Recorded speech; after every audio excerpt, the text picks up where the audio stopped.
Hello, everybody.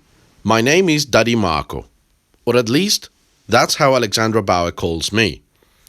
I would like to thank Miss Tori and Miss Gina for this opportunity to tell you the true story of the Three Little Piggies, as told to John Siska and illustrated by Lane Smith. Hello, little ones. You look very tasty today. Excuse me. I'm here to tell you a little story. Everybody knows the story of the three little pigs, or at least they think they do. But I'll let you in on a little secret. Nobody knows the real story, because nobody has ever heard my side of the story. I am the wolf, Alexander T. Wolf, but you can call me Al. I don't know how this whole big bad wolf thing got started, but it's all wrong.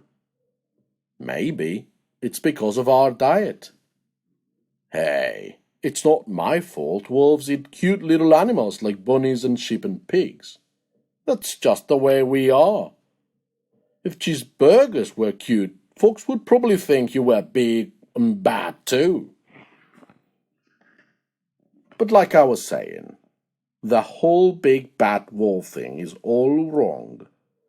The real story is about a sneeze and a cup of sugar. This is the real story. Way back in Once Upon a Time, I was making a birthday cake for my dear old granny. I had a terrible sneezing cold and I ran out of sugar. So I walked down the street to ask my neighbor for a cup of sugar. Now, this neighbor was a pig, and he wasn't too bright either. He had built his whole house out of straw. Can you believe it? I mean, who in his right mind would build a house of straw? So, of course, the minute I knocked on the door, it fell right in. I didn't want to just walk into someone else's house. So I called, "Little pig, little pig, are you in?" No answer. I was about to go home without the cup of sugar for my dear old granny's birthday cake. And that's when my nose started to itch. I felt a sneeze coming on, and I huffed, and I snuffed, and I sneezed a great sneeze. And you know what? The whole darn straw house fell down. And right in the middle of the pile of straw was the first little pig, dead as a doornail. He had been home the whole time. It seemed to me like a shame to leave a perfectly good humdinger lying there in the straw. So I ate it up. Think of it as if a big cheeseburger was lying there. I was feeling a little better, but I still didn't have my cup of sugar. So I went to the next neighbor's house. This neighbor was the first little pig's brother. He was a little smarter, but not too much.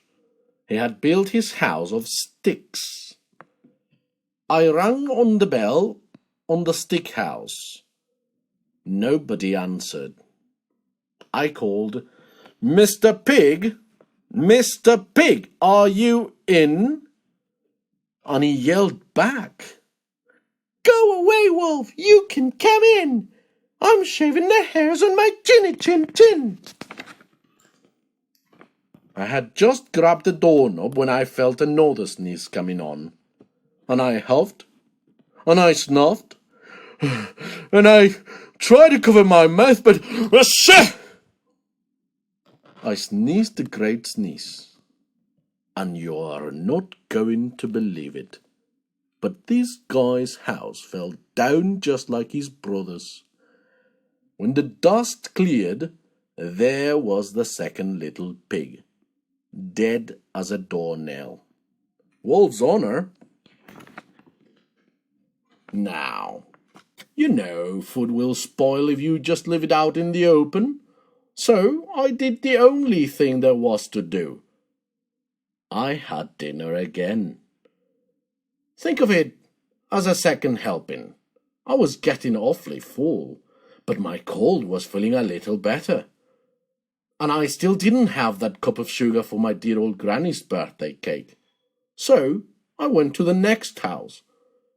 This guy was the second and first little pig's brother. He must have been the brains of the family. He had built his house of bricks. I knocked on the brick house, and nobody answered. I called, "Mr. Pig, Mr. Pig, are you in?"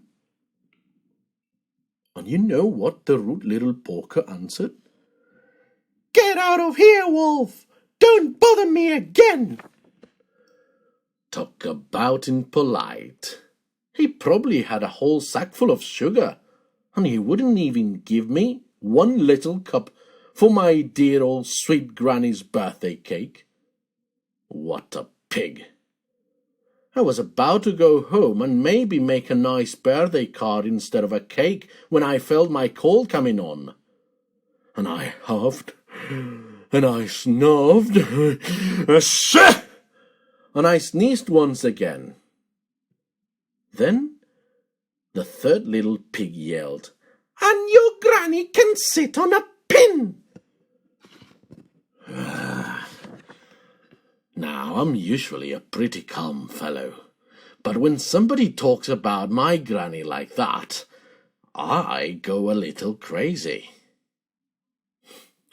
When the cops drove up, of course, I was trying to break this pig's door down, and the whole time I was huffing and puffing and sneezing and making a real scene. The rest, as they say, is history. The news reporter found out about the 2 pigs I had for dinner.